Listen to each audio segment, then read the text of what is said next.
Hi friends, welcome back to my channel. இது என்ன விலாகுன்னு பார்க்கலாமா? இது என்ன விலாக் அப்படின்னா, இந்த வெயிலில் எங்கடா ஜிக்கு ஜிக்குன்னு கிளம்பியிருக்கா அப்படின்னு பார்க்காதீங்க. ஆமாங்க, ஒரு ஃபங்க்ஷனுங்க, ஒரு காது குத்து ஃபங்க்ஷனு.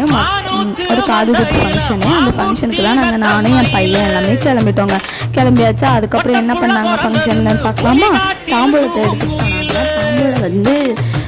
எடுத்துகிட்டு போனாங்க. அவங்க வந்து படைச்சிட்டு தான் எடுத்துகிட்டு போகணுன்னு சொன்னாங்க. அந்த ஃபங்க்ஷன் நடக்கிற ஊர்லேயே ஒரு கோவில் இருந்துச்சு. அந்த கோவிலில் வச்சு படைச்சிட்டு அதுக்கப்புறம் ஊரை சுற்றி வரணுங்க. அதுதான் வச்சு படைச்சிட்டு இருந்தாங்க. ஒன்று ஒன்றா வச்சு சாமிக்கு சூடெல்லாம் ஏற்றி விட்டு நல்லா படைச்சிட்டு இருந்தாங்கங்க. யார் யார் ஊருக்குள்ள இது மாதிரி வழக்கம் இருக்குன்னு சொல்லிட்டு மறக்காமல் எனக்கு கமெண்ட் பண்ணுங்கள்.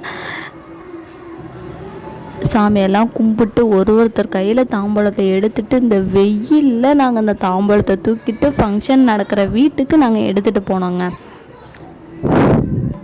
குட்டீஸ் நண்டுஸ் எல்லாம் எழுந்துருச்சு. அப்புறம் எல்லாம் தாம்பூலத்தை லைனாக எடுத்துகிட்டு போனாங்க.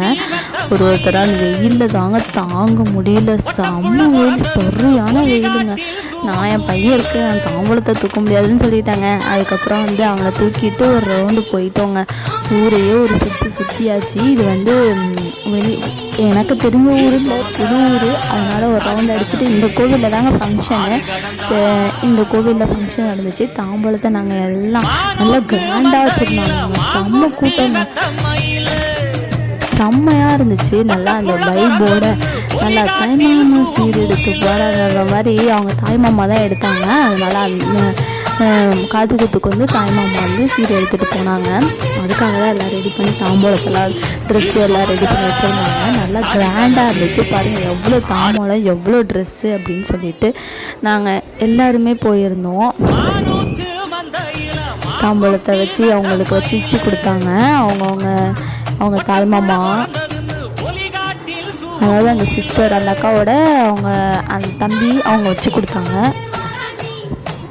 எல்லாம் வச்சு கொடுத்துட்டு ஒரு ஃபோட்டோ எடுத்துட்டு எல்லாம் காது குத்துறதுக்காக ரெடியாக உட்காந்துருந்தாங்க.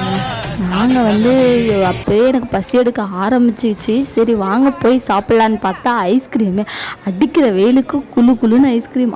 சூப்பர்டா வந்துட்டேன் அப்படின்னு சொல்லிட்டு மாதிரி நான் ஐஸ்கிரீமே எடுத்துட்டு நாங்கள் எல்லாருமே சாப்பிட்டோம்.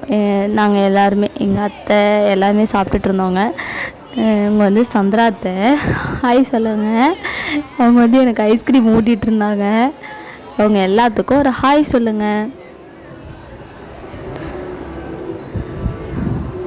பாசமாக ஐஸ்கிரீமை சாப்பிடு அப்படின்னு சொல்லி ஊட்டிகிட்டு இருந்தாங்க. ஐஸ்கிரீம் எல்லாம் நாங்கள் சாப்பிட்டு முடிச்சுட்டு அதுக்கப்புறம் நாங்கள் சாப்பிடவே உட்காந்தோம். செம்ம ரஷ்ஷாக இருந்துச்சா. ஐஸ்கிரீமு, ஒரு பக்கம் பாப்கார்னு அப்படின்னு சொல்லிட்டு செம்மையாக இருந்துச்சுங்க. அடிக்கிற வெயிலுக்கு ஆனால் பக்காவாக இருந்துச்சுங்க. டயர்டாகி சுருங்கி போய் உட்காந்தோம். ஐஸ்கிரீம் சாப்பிட்டது ஈனி இழிச்சாச்சு.